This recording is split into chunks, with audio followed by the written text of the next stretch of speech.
The humid Memphis air hung heavy, thick, like a blanket woven from heat and the distant hum of traffic.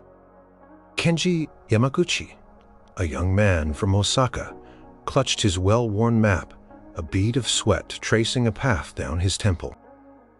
His spectacles, slightly fogged, did little to help him decipher the crisscrossing lines that were supposed to lead him to the National Civil Rights Museum. Instead, he seemed to have wandered off course, very far off course. He'd arrived in Memphis a few days ago for a brief work conference, but had extended his stay, eager to explore the birthplace of the blues and rock and roll. His English, while functional for business, seemed to falter in the face of rapid Southern accents and the sheer sprawling size of American cities. He tried to take a local bus armed with what he thought was the right route number, but somewhere between the third and fourth stop, confusion had set in. Now, the bus was long gone and he was standing on a quiet, tree-lined street that looked nothing like the bustling downtown he'd left. He checked his phone. Dead, of course. Just his luck, he sighed. A small puff of air in the oppressive heat. He peered down the street, hoping to spot a convenience store or a kind face to ask for directions. That's when he saw it. It wasn't a typical tourist attraction with a big sign in a parking lot. It was a house, a very large, elegant house, sitting grandly behind a low stone wall. The gates, made of wrought iron, were open just enough to see a long, curving driveway. There were a few cars parked near what looked like a visitor's entrance further down, but this part of the street felt private, residential. Yet there was something about the house. It wasn't just big. He saw a big man, standing near the edge of the property, partially obscured by a large oak tree. Called out, his voice a little shaky. "Excuse me, sir."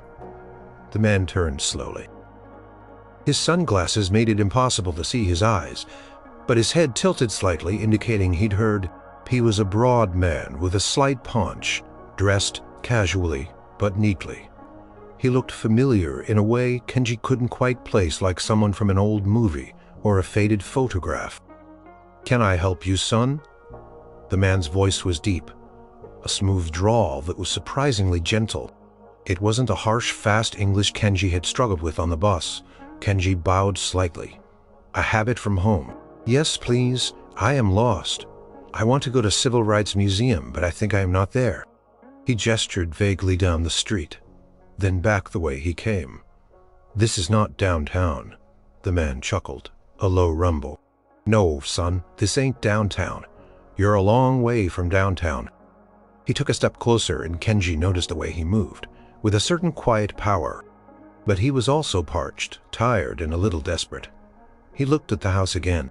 It had a kind of friendly, welcoming feel, despite its size, and the man seemed genuinely kind.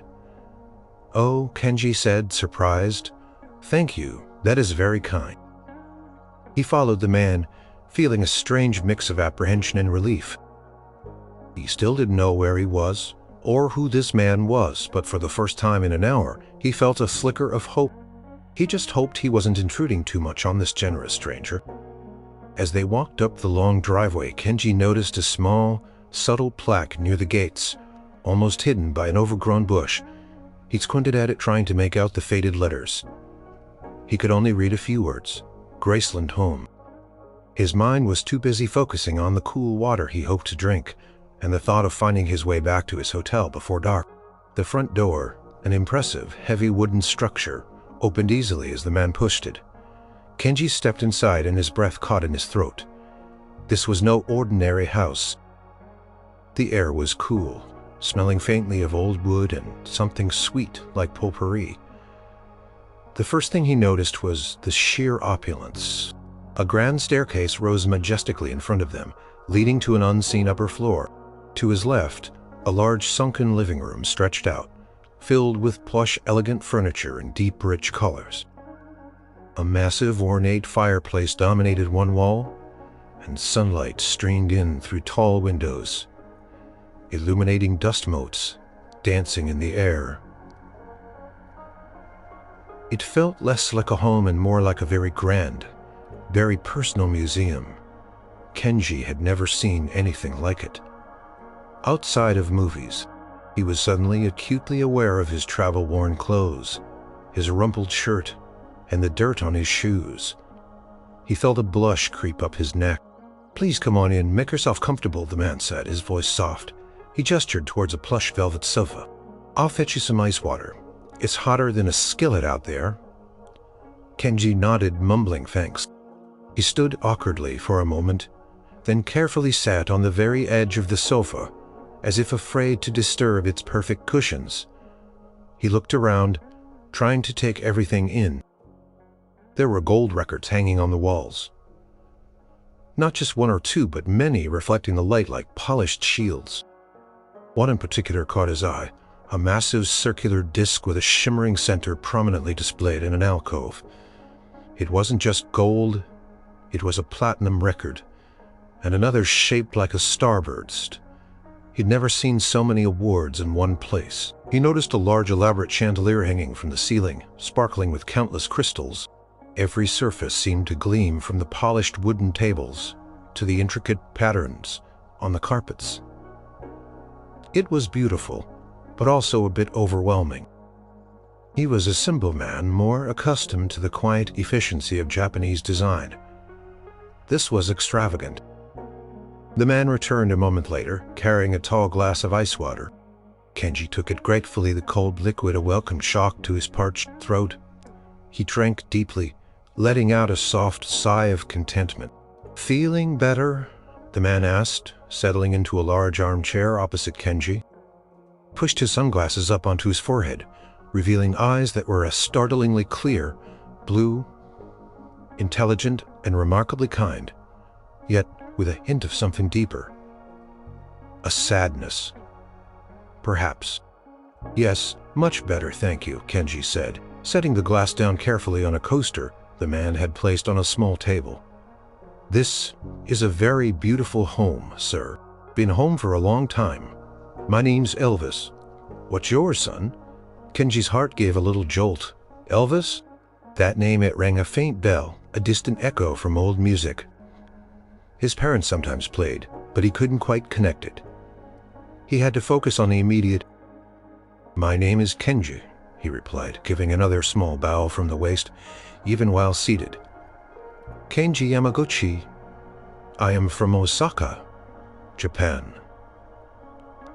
"Osaka," Elvis repeated, drawing out the syllables. "That's a long way from here, Kenji. So you're lost, huh? What brings a young man from Osaka to Memphis, Tennessee?" Kenji explained again slowly about his business trip, his desire to see America, his struggle with the bus system. Elvis listened patiently, nodding occasionally, his blue eyes fixed on Kenji. There was no judgment, only genuine interest. Music. Of course, a musician's house, that made sense, given the awards. But why did the name Elvis feel so significant? His mind was racing, trying to put the pieces together. He vaguely recalled a famous American singer, a legend associated with rock and roll. His name was, it began with an E. Suddenly, a memory flashed through his mind. A grainy photograph in a magazine his father owned. An album cover from his grandfather's collection. A man with dark slicked back hair, a dazzling smile, holding a guitar, the eyes, the distinct shape of the nose, the way he carried himself, even now with a quiet dignity. It clicked. The name, the house, the records, the aura. His eyes widened and the glass of water almost slipped from his trembling fingers. He felt a rush of heat, then cold. His mouth went dry. "You are," he started, his voice barely a whisper. "You are Elvis Presley?" Elvis chuckled again, a deeper, more resonant sound this time, a sound that had once filled stadiums. He gave a slight, almost imperceptible nod. "That's what they call me." "Son, glad to finally meet someone who isn't trying to sell me something." Kenji was speechless. He was sitting in the living room of Elvis Presley, the king of rock and roll.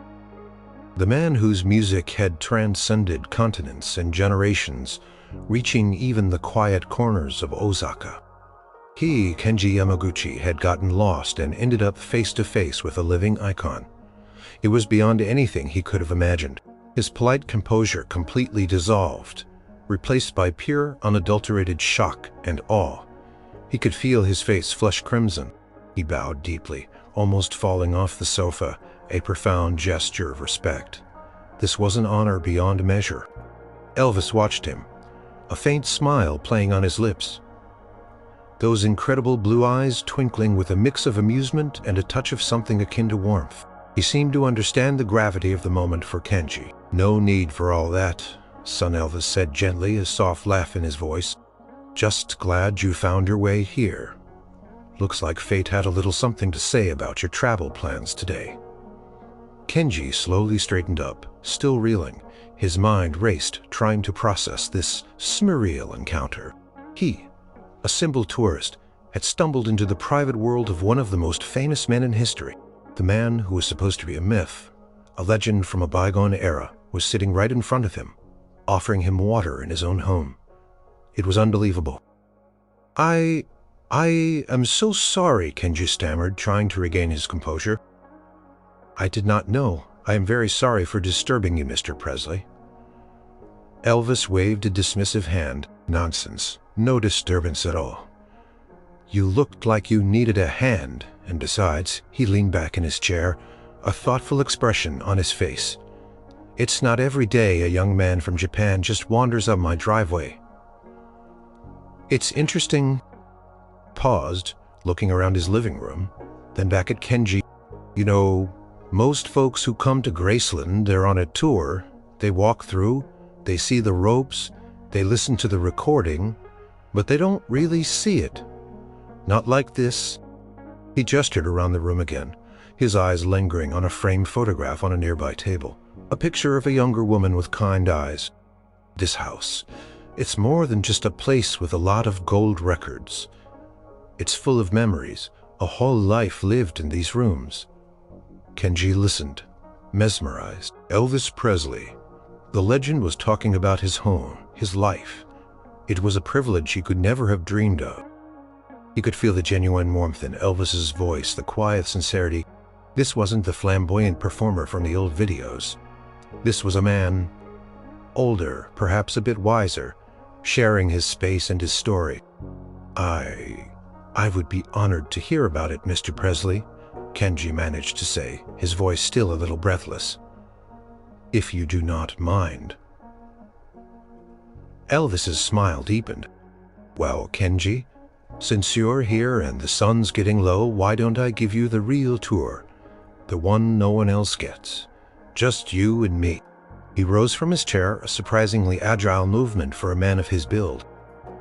"How about we start right here in the living room? This room, Kenji, it saw a lot of life, a lot of music, a lot of laughter, and sometimes a few tears, too." Kenji felt a thrill of excitement mixed with a profound sense of unreality. A private tour of Graceland from Elvis Presley himself. This was more than a dream. It was a miracle. He nodded eagerly, a wide, genuine smile spreading across his face for the first time since he'd gotten lost. Couldn't wait to see what memories lay hidden within these famous walls. "This is what we called the music room," Elvis said, sweeping his hand towards a corner of the living room, where a grand piano stood, its polished surface reflecting the dimming light. Kenji followed his gaze, fixed on every detail. Piano looked old, loved, its keys perhaps touched by legendary hands countless times. "My mama Gladys, she loved to hear me play. She'd sit right here." Elvis tapped a spot on a plush armchair nearby. "And just listen. Some she'd hum along. She had a sweet voice. My mama did not a professional. Just a sweet, honest voice. This room, it was always full of music. Not just mine gospel, blues, country, anything that spoke to the soul. We play it here." He walked over to the piano, his fingers hovering over the keys. Kenji watched captivated. He half expected Elvis to launch into a full song, but he didn't. Instead, his fingers gently pressed a few keys, producing a soft, melancholic chord. Then another, a simple, beautiful melody. It wasn't a performance. It was a private moment. A man revisiting old memories through sound. The notes hung in the air. A whisper of history. Music, Elvis said, looking at Kenji. It's a language, isn't it? Doesn't matter where you're from, what you speak. A good melody, a heartfelt lyric, it just reaches you right here. He tapped, Kenji breathed, nodding fervently. In Japan, we know your music, Mr. Presley. My grandfather. He loved your songs. He would play them on his old record player. Can't Help Falling in Love. That was his favorite. Ah, Can't Help Falling in Love. That's a special one. Wrote that for a movie, you know. Blue Hawaii. People seem to like it. He chuckled softly. Still gets played at weddings, I hear. He walked over to a display cabinet filled with awards, trophies, and framed photographs. These are just some of them, he said, gesturing vaguely. Gold records, awards for sales, Billboard charts, that kind of thing. It all feels so far away now. Sometimes. He picked up a small, heavy award shaped like a microphone. This one was for my first TV special. That was a big deal back then. Before that, they tried to censor me, said I was too wild for television. He winked at Kenji. Kenji smiled shyly. He knew about Elvis's rebellious image, the swiveling hips that had shocked a generation. It was hard to imagine this gentle older man as that revolutionary figure. It is amazing, Mr. Presley, Kenji said. So many achievements. You are a true legend in Japan. We respect legends very much. Elvis looked at him, a thoughtful expression on his face. Legend? I don't know about all that, Kenji. I was just a boy from Tupelo, Mississippi who loved to sing, and God blessed me with a voice and a whole lot of good people around me. Most of all, my mama. She always believed in me, even when I didn't believe in myself. He moved towards an archway leading into another large room. Come on, let's see the jungle room. That one always gets a reaction. Kenji followed, intrigued. He stepped into a room that was unlike anything he had ever seen. The furniture was heavy carved wood, almost rustic, with a distinct Polynesian feel. There were plants everywhere, real and artificial, giving the room a lush, wild atmosphere. An indoor waterfall trickled gently in one corner, creating a soothing sound. The carpet was a deep, shaggy green. Wow. Kenji breathed, genuinely surprised. This is very unique, Elvis laughed. A genuine, hearty laugh this time. Unique is one word for it. Crazy is another. This was my daddy's idea of a jungle. We put this room together back in the 70s. I loved it. It was like escaping to a faraway island without ever leaving home. We'd have jam sessions right here, just friends, family, picking and singing. No pressure, no cameras, just pure music. Kenji could almost picture it. Elvis, in this fantastical room, surrounded by friends, singing from his heart. It felt incredibly personal, far removed from the polished stages and screaming crowds. It is very comfortable, Kenji observed, appreciating the warmth of the space. Like a peaceful place. Was, Elvis agreed. A touch of wistfulness in his voice. This house. It's always been a sanctuary. From the world, from the craziness. When things got too much, I could always come back here. Just shut the gates, and it was my world again. He walked over to a low table, picking up a framed photograph. It was a picture of him, much younger, laughing with a beautiful woman and a little girl. This is Priscilla, my wife, and our daughter, Lisa Marie. They spent a lot of time in this house too, made a lot of memories here. He looked at the photo, a soft, loving expression on his face. Kenji saw a flash of vulnerability, of a man who cherished his family above all else. Family is very important, Kenji said, feeling a connection to the sentiment. In Japan, it is the center of life. We value our ancestors, our parents, our children. It is our strength. Elvis nodded slowly. Couldn't agree more. Kenji, couldn't agree more. My mama always told me, Elvis, no matter how high you fly, keep your feet on the ground and remember where you came from and who you are. He looked at Kenji, and she was right. She was always right. The conversation drifted, flowing easily from room to room. Elvis led Kenji through the dining room, describing elaborate family meals. The long table often filled with relatives and friends. He showed him the kitchen, a surprisingly ordinary space for such a grand house where his cooks would whip up his favorite southern comfort foods.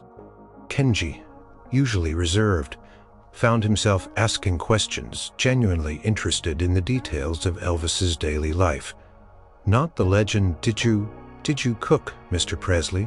Kenji asked, picturing the king in an apron. Elvis chuckled. Me cook, son, I could burn water.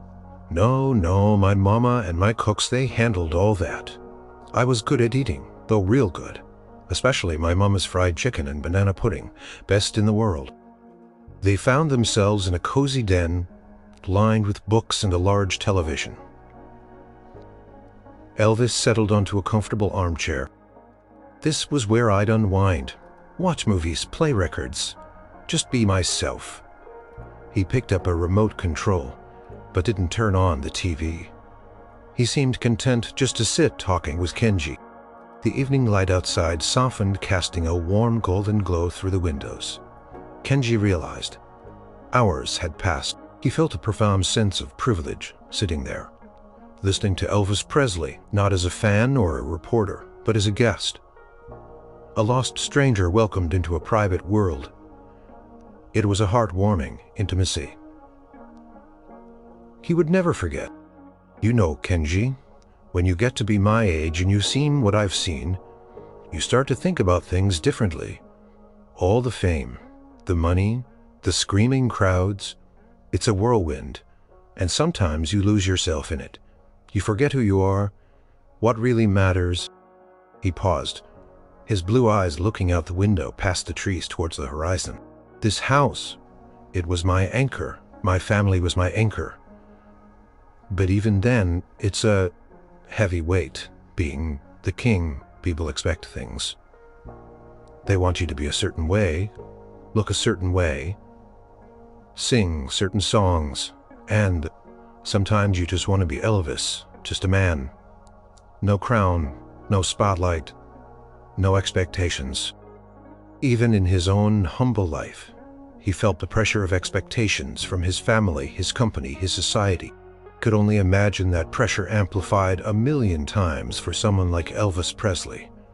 It must be very difficult, Kenji said quietly. Carry such a burden, even if it is love from many people. Elvis nodded. It truly is.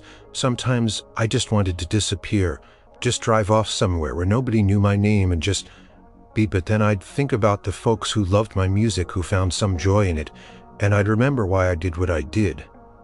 He rose from his chair. Come on, Kenji. I want to show you the meditation garden. That's a place where I truly found some peace, where I could just think and be with my thoughts.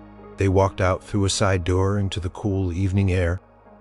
The air was still humid, but now carried the scent of night-blooming jasmine and damp earth. They walked along a paved path, past flowering bushes and mature trees, towards a peaceful, secluded area. In the center was a tranquil circular pool surrounded by stone benches. It was simple, elegant, and deeply serene. This is it, Elvis said, his voice softer than before. My sanctuary within a sanctuary. My parents, Gladys and Vernon, they're buried here, and my grandmother, Minnie May. He gestured towards a few discreetly placed grave markers. They're all here, right where I can visit them, talk to them. It keeps them close.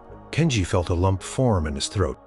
This was the most intimate part of the home, the most sacred. To share this with a stranger, it spoke volumes about Elvis's trust and openness. It is very beautiful, Mr. Presley, Kenji said, his voice hushed. Very respectful in Japan. We also have gardens for our ancestors. We visit them often, clean their graves, It is important to remember those who came before us. Truly is, Elvis agreed. Sitting down on one of the stone benches, he patted the spot next to him, inviting Kenji to sit. They gave me everything, my mama. She worked so hard to give me a life better than hers. My daddy, he taught me about honesty and hard work. They were just good, honest folks. He looked at the sky where the first stars were beginning to twinkle.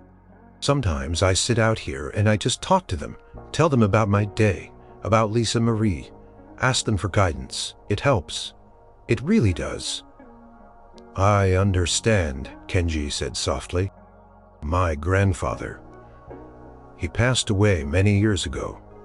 But sometimes when I am in trouble, I think of his words, his wisdom,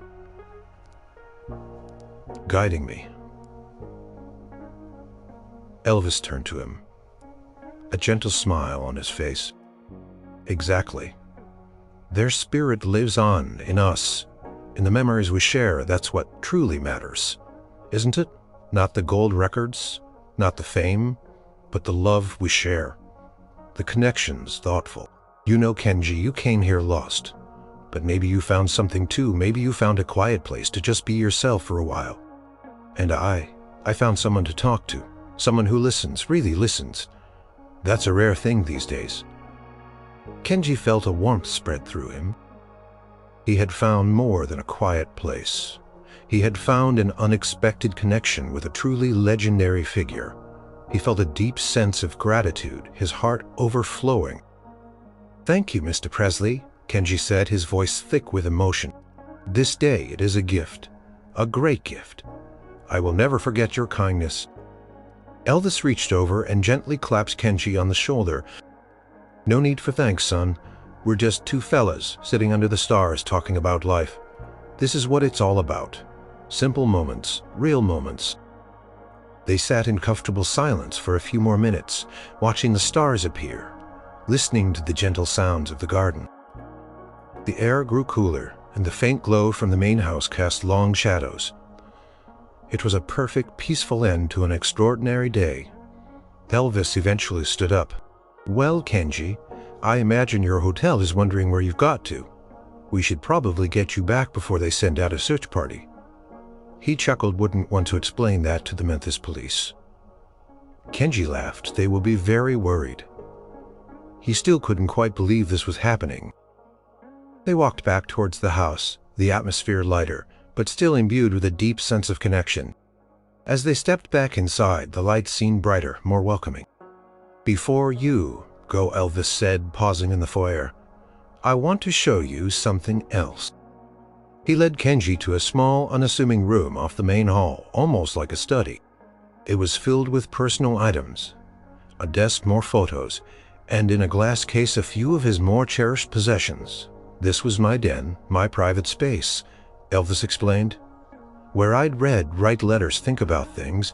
He pointed to a beautiful acoustic guitar in the case. He cradled it in his arms, plucking a single clear note. Every scratch, every ding tells a story, he said softly. Kenji watched, fascinated. This was the raw, unpolished Elvis. The musician, not the superstar. Elvis then walked over to a shelf filled with old photo albums. He pulled one down, its cover worn and faded. And these, he said, opening it to a random page. These are the real treasures. The album was filled with candid snapshots. Elvis as a young boy playing in the dirt.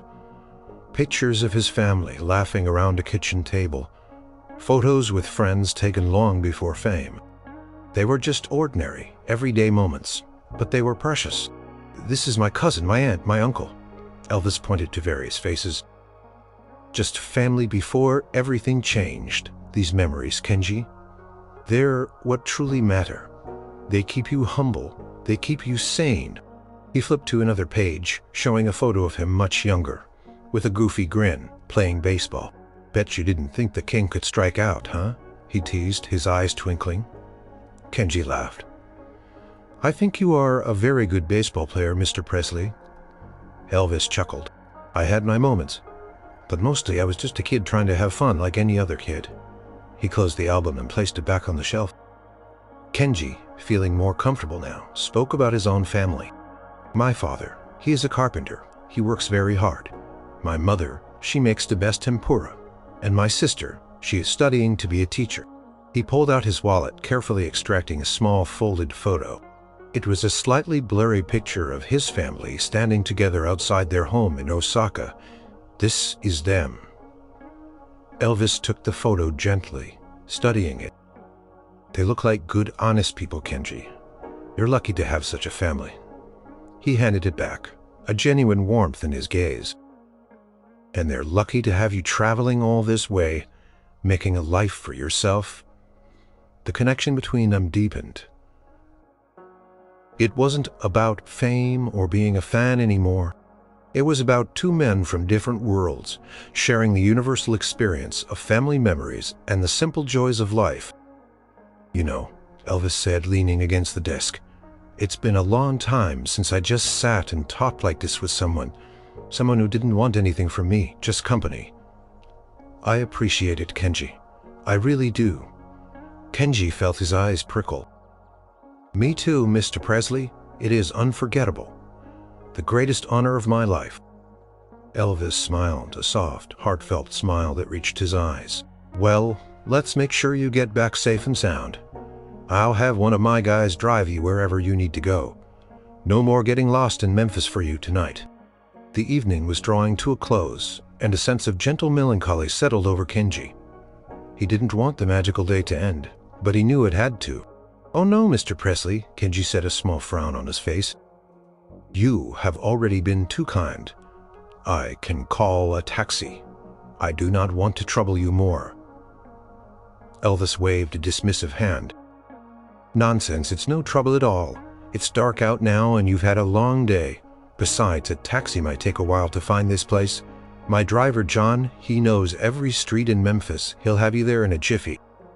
He paused, then added, consider it my way of making sure you get home safe, and maybe a thank you for the conversation.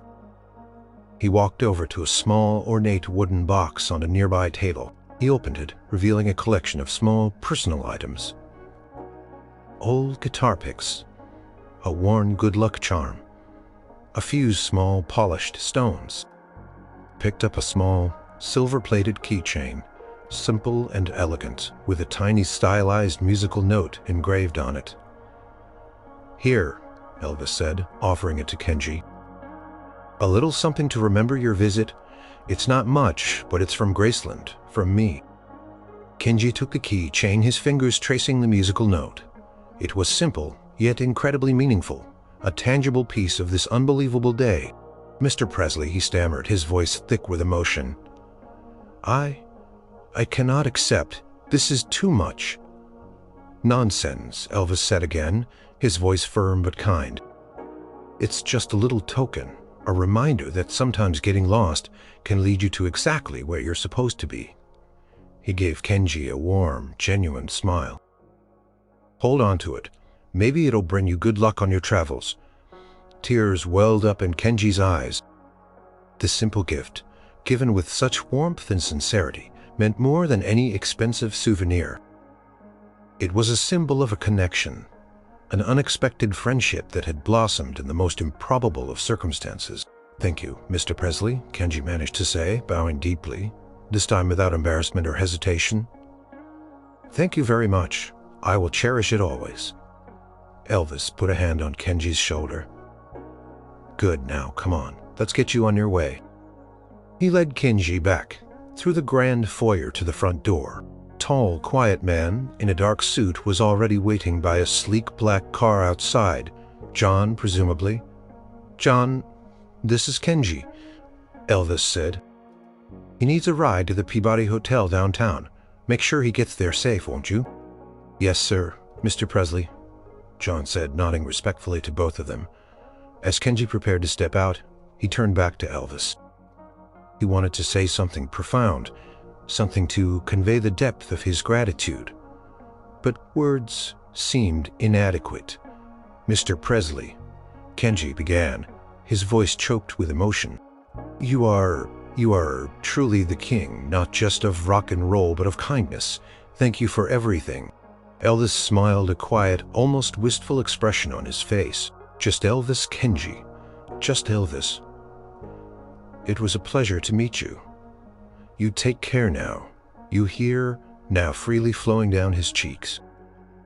He bowed one last time, a deep, heartfelt bow, then turned and got into the waiting car. As the car silently glided down the long driveway, Kenji looked back.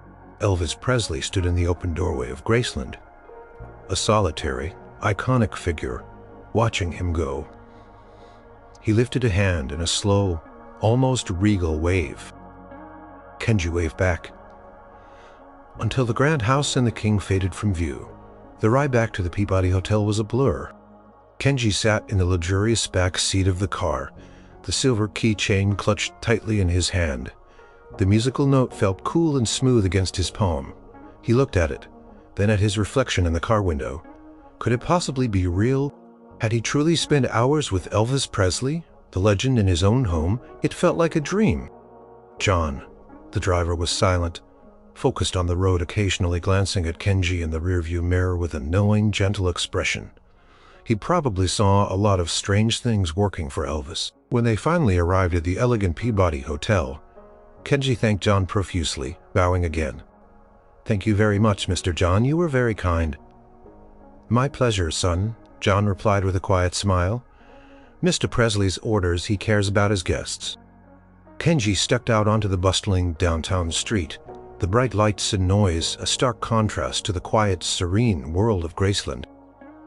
He felt disoriented, as if he'd just returned from another dimension. He checked in with the front desk, found his room, and practically collapsed onto the bed. He lay there for a long time, staring at the ceiling, the day replaying in his mind like a vivid, unbelievable movie. The heat, the wrong turn, the grand house, the man with the kind blue eyes. Elvis. He whispered to himself the name, feeling both familiar and impossibly distant now. He pulled out his phone charger, plugged it in, and waited impatiently for it to power on. The first thing he did when it sprang to life was pull up an image, search for Elvis Presley, and there he was, the younger, vibrant rock and roll star. And then he searched for Elvis Presley, Graceland.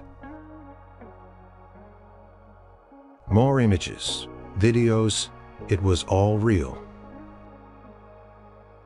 Every single detail matched. He scrolled through a news article that hinted at Elvis's more reclusive life in recent years, his quiet days away from the spotlight.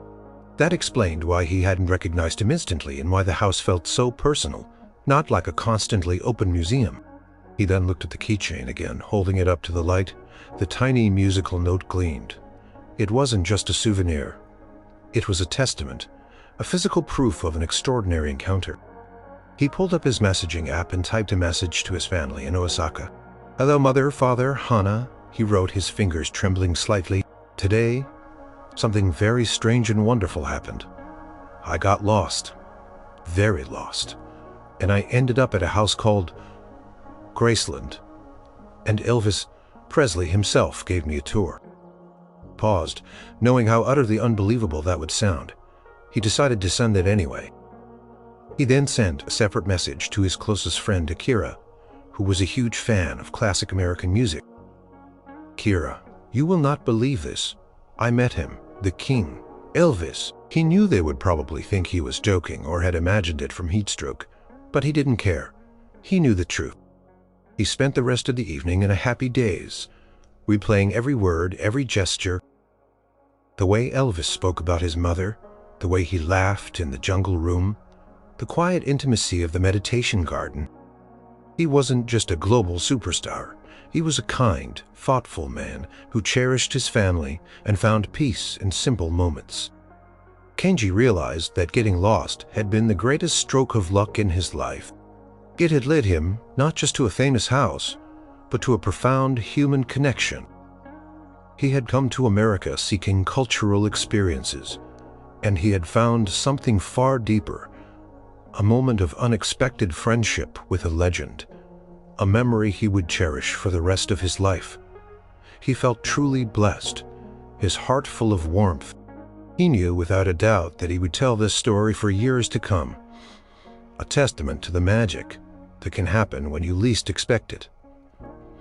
He might even write Elvis a thank you letter, and perhaps someday when he was ready, he might even return to Memphis, not as a lost tourist, but as a friend.